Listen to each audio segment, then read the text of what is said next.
voilà, comme tu as pu le constater, une nouvelle intro pour la chaîne pour cette année 2025. Alors c'est vrai que je l'avais pas mis lors du débrief Chili-Panama, j'ai pas pensé à le mettre. Là c'est bon, c'est fait, donc on a l'intro pour cette année et pour les prochaines vidéos, dont celle-ci qui est la vidéo actualité des prochaines dates de la FIFA, Fecha 13 et Fecha 14 pour les éliminatoires 2026 pour la Coupe du Monde au Mexique, États-Unis, Canada. Très compliqué à déterminer ça parce que c'est deux matchs qui est très important. On a encore la chance de continuer la course à la qualification pour être au repêchage. Alors je le répète, hein, on est 9e avec 9 points. Le Pérou est juste derrière nous, 10e avec 7 points. Mais disons que voilà, c'est quasiment impossible de se qualifier directement à la Coupe du Monde. On va pas se mentir. Il faut être en fait objectif. C'est tout. Après, si on veut être vraiment optimiste, allez, on peut être au repêchage, mais c'est 14% de chance. J'arrondis à 14% parce que de base, c'est 13,9% précisément où on peut encore se qualifier au repêchage si on reste dans une forme à peu près comme ça. Très compliqué de se donner une idée, une ordre d'idée. Alors les deux prochains matchs sont hyper importants, non seulement pour l'équipe, pour pouvoir tenter et encore espérer de se qualifier, du moins au repêchage. Ça serait quand même, on va dire, un miracle. C'est fou de dire ça alors qu'il y a 10 ans de ça, on était la meilleure équipe sud-américaine, tout confondu. On faisait partie des top 3 de la FIFA, au ranking FIFA. Maintenant, on est 43e, je crois. Donc, ça n'a rien à voir. C'est tellement dommage. Mais bon, c'est une génération dorée qui est partie ailleurs.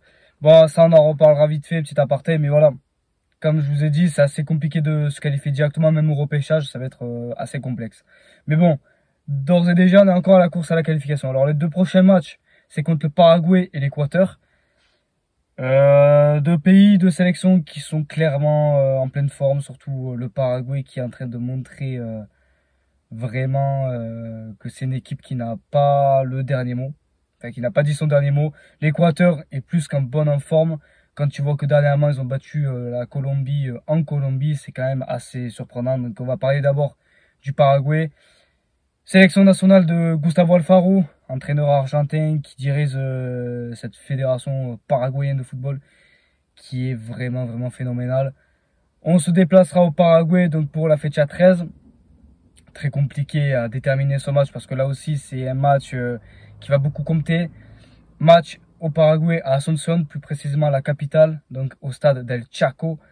T'as une équipe du Paraguay qui est vraiment en forme. Quand je vous explique que entre autres, entre Almiron et puis Antonio Sanabria, c'est une équipe quand même que sur les 3 dernières dates, à domicile, depuis l'entraîneur argentin arrivé de Gustavo Alfaro, c'est quand même un 3 sur 3.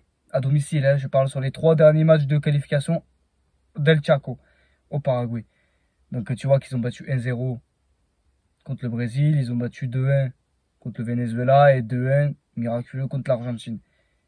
Alors le Venezuela, c'est quand même, voilà, mais quand tu vois que l'Argentine et le Brésil ont été battus en se déplaçant à Del Chaco, à Stadio Nacional de l'Ascension, au Paraguay, c'est quand même, là, tu vois que c'est vraiment une équipe qui n'a pas dit son dernier mot. Et c'est pour ça que, c'est pour ça, hein, je le répète, hein, mais là, Ricardo Gareca, El Tigre, il a fait les bonnes compositions. Enfin, on verra les compositions, mais je voulais dire, il a mis une nomina, comme on dit en espagnol, qui est parfaite, en fait.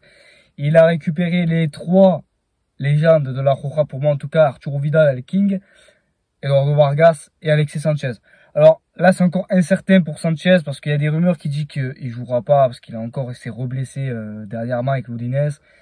Enfin, je sais pas. Bon, affaire à suivre, on verra bien.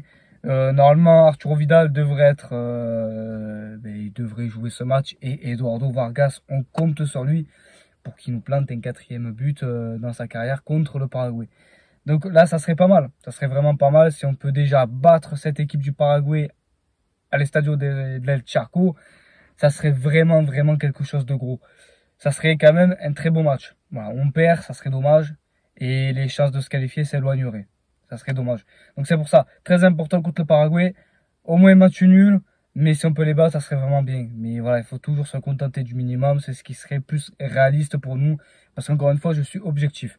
Paraguay, gros match, gros morceau à entamer. Parce que le Paraguay, je le répète, mais pour moi, c'est pas un classico. Mais c'est quand même une grosse rivalité. Pour moi, c'est un derby. c'est le derby contre le Chili. Hein, on n'est pas loin du Paraguay, hein, géographiquement parlant.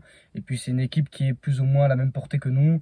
Généralement, historiquement, ça reste quand même au même niveau que le Chili. Alors à quelques mesures près. C'est vrai que là, ils sont bien au-dessus de nous. Ils ont quand même une superbe équipe collective.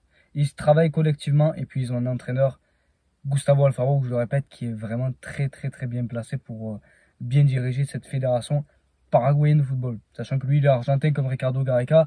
Mais voilà, là, il faut vraiment se concentrer avec trois joueurs très importants, des légendes chiliennes, et puis un quatrième de la génération dorée qui est Charles Aranguiz.